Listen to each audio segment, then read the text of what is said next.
ஒரு கோவிலுக்குள்ள போகும்போது தொட்டு தலையில வைக்கிற மாதிரியே தான் வீட்டுக்குள்ள போகும்பொழுதும் கால் செருப்பை கழட்டி விட்டுட்டு வீட்டுக்குள்ள போகும்போது இந்த வீடு எல்லா உத்தரவாதமும் உங்களுக்கு தெரியுது. உங்களோட இந்த அறையில உட்காம பக்கத்து அறையில இருக்கக்கூடிய தாய் தகப்பன் மற்றவர்கள் எல்லார்கிட்டையும் நான் இங்க வரதுக்கு முன்னால வந்திருக்கேங்கிற விஷயத்த அவங்க கிட்ட சொல்லிட்டு தான் வந்தேன். இன்னொன்னு சொன்னேன், திரும்பி போகும்போது மறுபடியும் உங்ககிட்ட சொல்லிட்டு போறேன் அப்படின்னு. அப்பா அம்மாவா இருக்கிறது இந்த வயசுல உங்களுக்கு புரியாது. எந்த பொருளையும் அனுபவிக்கிற வரைக்கும் அதனுடைய தேவை நம்ம உணர்ந்ததே கிடையாது. ஒரு இடது கைக்கு ஏதாவது ஒரு பிரச்சனை வந்து அந்த கை உங்க கூட வராது கொஞ்ச நாளைக்கு அப்படின்னு கையில ஒரு ஊஞ்சல கட்டி கழுத்துல மாட்டி உங்களை ஒரு ஆர்த்தோபெடிக் சர்ஜன் ஒரு 10 நாளைக்கு விட்டாரு அப்படின்னா ஒத்த கையால தலை சீவும் போதுதான் உங்களுக்கு எல்லாம் தெரியும். தலை சீவும் பொழுதுல இந்த ஒரு கை தான் சீப்பை பிடிச்சிட்டு இருக்கும். இது என்னமோ பெரிய காரியம் பண்ண மாதிரி இந்த கை கூட கூட வந்துட்டே இருக்கும். ஒத்த கையால பொத்தான் போடும் பொழுதுதான் ஓஹோ இந்த கை தேவைப்படுமா அப்படின்னு. ஆக ஒரு பொருள் இருக்கிற வரைக்கும் அதோட அருமை தெரியாது.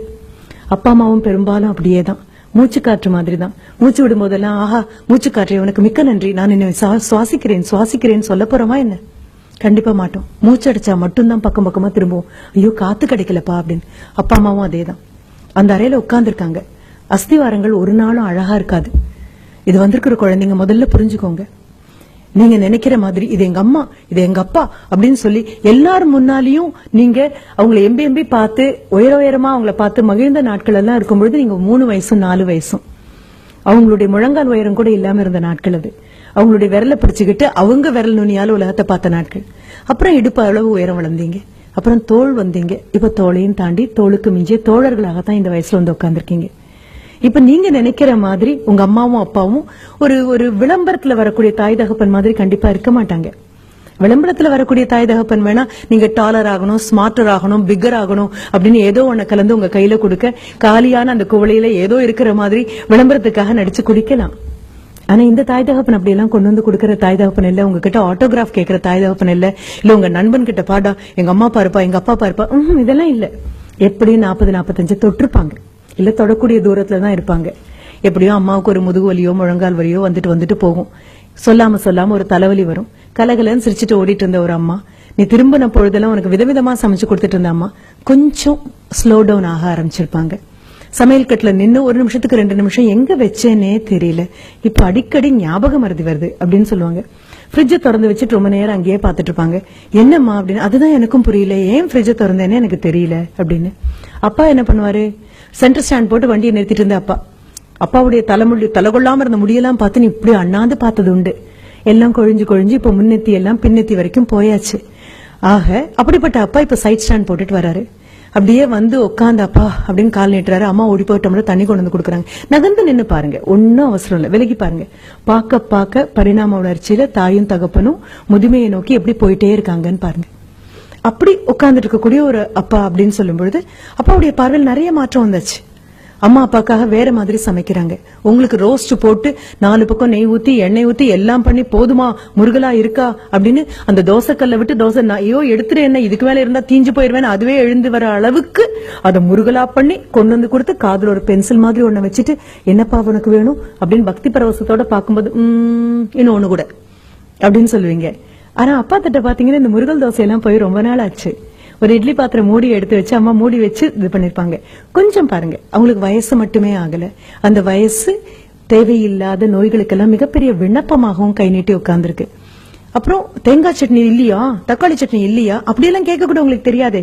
ஒயிட் சட்னி இல்லையா, ரெட் சட்னி இல்லையா அப்படிலாம் கேட்கதானே தெரியும். தமிழ் அந்த அளவுக்கு பழக்கத்துல இருக்கு அப்படின்னு சொல்லி கேட்டு அம்மா ஓடி வந்து ஐயோ இன்னைக்கு இல்லப்பா சாம்பார் தானா, சரி பரவாயில்ல 2 வேணாம், ஒரு தோசை இன்னொன்னு போடுங்க. ஒன்னும் குறைய போறது இல்ல. ஆனாலும் கேக்குற தோனி அப்பாவை பாத்தீங்கன்னா அப்பாவுடைய உணவு முறையில மாற்றம் இருக்கும். நடையில அந்த பழைய ஸ்பீடெல்லாம் ஒன்னும் இல்ல. பாக்கணும், நான் என்ன அவங்கவுங்க அம்மா அப்பாவை தானே பாக்க சொல்றேன். இதுக்காக பக்கத்து வீட்டு குழந்தைய கூட்டிட்டு வர முடியும், வாடகை கொடுத்து இவங்களை பாத்துட்டு போ அப்படின்னு சொல்ல. உங்களுக்கே அதற்கான அவகாசமும் நேரமும் இல்ல அப்படின்னா வேற என்ன பண்றதுக்காக தான் உங்களுக்கு இப்ப நாங்க கல்வியை கொடுத்துட்டு இருக்கோம். 24 மணி நேரத்துல உருப்படியா செஞ்ச எதுவுமே இல்ல. ஆக திரும்பி பாருங்க, ஒண்ணும் இல்ல. இந்த 2 மாசமும் இத்தனை வருஷம் நீங்க ஓடி படித்ததாக ஒரு கதை சொல்லிட்டு இருந்தோம் இல்லையா, கதைதான். ஆசிரியர்களான எங்களுக்கு நல்லாவே தெரியும். அது ஓடுற மாதிரி ஒரு நடிப்பு, நீங்க ஓடுற மாதிரி நடிப்பீங்க, நம்புற மாதிரி நாங்க நடிப்போம், படிக்கிற மாதிரி நடிப்பீங்க, படிச்ச மாதிரி நாங்க நம்புவோம். இதுக்கு நடுவுல ஏதோ சில மார்க். இது அத்தனையும் தாண்டி இந்த 2 மாசத்துல எத்தனை பேர் அப்பாவுக்காகப்பா நான் வண்டி பண்ணி தரேன்ப்பா, நான் ஏர்ன் பண்றேன்ப்பா, உட்காருங்கப்பா, இது என்னப்பா இது, தோளுக்கு மிஞ்சி வளர்ந்தாச்சு, அப்புறம் நான் பாத்துக்கிறேன்ப்பா எல்லாம். இதற்காக அடுத்த குழந்தைய வாடகை எடுக்க முடியாது. நீ சின்னதா பிறந்துக்கிற வரைக்கும் எல்லாம் கேட்டது, மகனா மகளான்னு யாரும் கேட்கல, சார் பையனா பொண்ணா அப்படின்னு. பிறந்த உன்னை கையில எடுத்ததுக்கு அப்புறம் பையன் பொண்ணெல்லாம் கிடையாது, அந்த வார்த்தைகளே இல்ல. மகனா மகளா கையில ஒரு குழந்தைய வச்சுட்டு நிக்கும் போது அம்மாவானாலும் அப்பாவானாலும் நினைப்பாங்க, இதுக்கு ஒரு 18 வயசு ஆகும், என் கை கால்லாம் கொஞ்சம் தளர்ந்து போகும், அவ்வளவேதான். சாஞ்சுக்கு தோளா என் பையன் இருப்பான், சாஞ்சுக்கு தோளா என் பொண்ணு இருப்பா அப்படின்னு காத்துட்டு இருக்கக்கூடிய நேரத்துல கையில ஒரு மொபைல் போன் எடுத்துட்டு போன் வந்த அடுத்த நிமிஷம் நீ வீட்டை விட்டு வெளியில போய் வராண்டால நிக்கிறல்ல, யார் தோல்ல சாஞ்சுக்க போறாங்க? யோசிச்சு பாரு. ஒண்ணும் இல்ல, நான் சின்ன சின்ன விதைகளை மட்டும் தான், குற்றமே இல்ல, நமக்கு தெரியாது, நம்ம இன்னும் குழந்தைங்களா இருக்கும். அப்பா அம்மா முடிஞ்சதா, தாத்தா பாட்டின்னு வீட்டுல இருக்காங்க. இந்த தாத்தா பாட்டி பண்ண பெரும் தியாகம் தான் அப்பா அம்மாவா வந்திருக்கோம். அப்பாவும் அம்மாவும் பண்ண பெரும் தியாகம் தான் நீங்க இங்க வந்திருக்கீங்க. இது அத்தனையும் புரிஞ்சுக்கோங்க. அடுத்தது பள்ளிக்கூடத்துல இருக்கக்கூடிய அந்த ஆசிரியர்கள் ரொம்ப அழகா இருக்கும். எனக்கு ரொம்ப சந்தோஷமான அனுபவமாக நான் பகிர்ந்து கொள்ளக்கூடியது. ஒரு 3 வயதாக இருக்கும்போது என்னுடைய மகன் பள்ளிக்கூடத்துக்கு போயிட்டு எல்கேஜிக்கு போயிட்டு திரும்பி வந்து அவன் என்கிட்ட சொன்னது, my teacher is very beautiful அப்படின்னு சொன்னான். இந்த வார்த்தை ஆச்சரியமா இருந்தது. அது ஒரு 3 வயது குழந்தை போய் பள்ளிக்கூடத்துல திரும்பி வந்து அன்றே சொன்னது ரொம்ப ஆச்சரியமாக இருந்தது. சரி, ஒரு 2 நாள் கழிச்சு போய் இந்த பியூட்டிஃபுல்லான டீச்சரை பார்க்கலாம் அப்படின்னு. ஆனா அதுக்கப்புறம் அவன் அளக்க முயற்சி பண்ணினான். அவங்க ஆசிரியர் ரொம்ப அழகா இருக்காங்களா, அந்த அழகு எவ்வளவு நீளமாக இருக்கும் அப்படின்னு சொல்றதுக்காக நாங்க இருந்த வீட்டுல இருந்து ஒரு குறைந்தபட்சம் 10 கிலோமீட்டருக்கு அந்த பக்கம் இருக்கக்கூடிய ஒரு இடத்த சொல்லி, she is beautiful from our house to Gandhipuram, வீட்ல இருந்து அந்த காந்திபுரம் அளவுக்கு அழகா இருக்காங்க அப்படின்னு. இது அளக்க கூட முயற்சி பண்றானே, கண்டிப்பா இந்த ஆசிரியரை பார்த்தே ஆகணும். ஒரு 4 நாள் கழிச்சு போனா தலையெல்லாம் குப்புன்னு நரைச்சு தோளெல்லாம் சரிஞ்சு சுலபமா ஒரு 58 தாண்டி இருப்பாங்கல்ல, தாண்டறதுக்காக இருப்பாங்க. அந்த ஆசிரியர் ஏன் அழகா இருந்தாங்கன்னு எங்களுக்கு எப்ப புரிஞ்சது அப்படின்னா, வரக்கூடிய ஒவ்வொரு குழந்தைகிட்டையும் அந்த குழந்தை உயரத்துக்கு மண்டி போட்டு அந்த குழந்தை உயரத்துக்கு தோளை அரவணைச்சு, ஆமா நேத்து ஏன் வரல, ரொம்ப மிஸ் பண்ணேன் தெரியுமா உன்ன அப்படின்னு சொன்னாங்க. அவங்க பேருக்கு பின்னால என்ன பட்டோன்னு தெரியாது, அது என்ன பேருன்னு தெரியாது, எத்தனை வருஷம் அனுபவம் தெரியாது. ஆனா ஒண்ணு தெரியும், குழந்தைங்களை அவங்களுக்கு தெரியுது, குழந்தைங்களுக்கு அவங்கள தெரியுது, அவ்வளவேதான். அரவணைச்சு கூப்பிட்ட போது நான் நினைச்சேன், ஐயோ என் பையன் அளந்த தூரம் 10வது போல இருக்கே, இன்னொரு 100 கிலோமீட்டருக்கு அந்த பக்கம் வரைக்கும் ஒரு இடத்த சொல்லி அவ்வளவு அழகா இருக்காங்க. ஒரு ஒற்றை நிமிடம் உங்களுடைய 1ஆம் வகுப்பிலிருந்து 12ஆம் வகுப்பு வரைக்கும் உங்க விரல பிடிச்சு உங்களை கூட்டிட்டு வந்த ஆசிரியர்களை ஒரு நிமிஷம் யோசிச்சு பாருங்கன்னு சொன்னதுடைய அர்த்தம் அதுதான். இந்த அஸ்திவாரங்கள் அழகாவே இருக்காதுப்பா. அஸ்திவாரம் அழகா இருக்காதுன்னு சொல்லும் போது அந்த 3 பேரை நான் சொன்னேன். அம்மாவும் அப்பாவும் ஆசிரியர்களும் நீங்க நினைக்கிற மாதிரி அழகா இருக்கணுங்கிற அவசியம் கிடையாது. ஆனா இன்னி தேதிக்கு உலக பேரழகி யார் அப்படின்னு சொன்னா, ஒரு 10 ஜட்ஜ் உட்கார்ந்து திருப்பி ஒரு 15 கேள்வியை கேட்க, முகம் எல்லாம் திருத்தப்பட்டு, உயரங்கள் எல்லாம் திருத்தப்பட்டு, உருவ அளவுகள் திருத்தப்பட்டு உங்க முன்னால கொண்டு வந்து நிறுத்தக்கூடிய பெண் அல்ல உலக பேரழகியாக இருக்கும். கண்ணமுடி பாத்தீங்கன்னா அவங்க அம்மாவை மிஞ்சி ஒரு அழகி கிடையாது. உலக பேரழகன் யாராக இருக்க முடியும்? தோல் தளர்ந்து, முகத்தை சுத்தி, கண்ணை சுத்தி கருவளையம் வந்து, தலையில் இருக்கக்கூடிய முடியெல்லாம் கொட்டி ஒரு நிமிஷம் பெருமூச்சு விட்டு, இந்த பையன் படிச்சு மேல வந்துட்டானா போதும்பா, எனக்கு ஒண்ணும் கொடுக்க வேண்டாம், அவன் காலை ஊனிக்கட்டும் அப்படின்னு ஒவ்வொரு நாளும் உங்களுக்கு தெரியாம மனதுக்குள்ள பிரார்த்திக்கக்கூடிய உங்க அப்பாவை மிஞ்சி உலகத்துல பேரழகான ஒரு உருவம் எதுவுமே கிடையாது. நீங்க வரீங்கன்னு தெரிஞ்சு ஊரார் பிள்ளைய ஊட்டி வளர்க்கணும் அப்படிங்கறதுக்காகவே ஒவ்வொரு நாளும் கல்வியை டிஃபன் பாக்ஸ்ல போட்டு சுமந்து திணிச்சு அமுக்கி கொண்டு வரக்கூடிய உங்க ஆசிரியரை விட மிகப்பெரிய ஒரு நபர் உலகத்துல கிடையாது. ஆனா இது 3 அஸ்திவாரம்.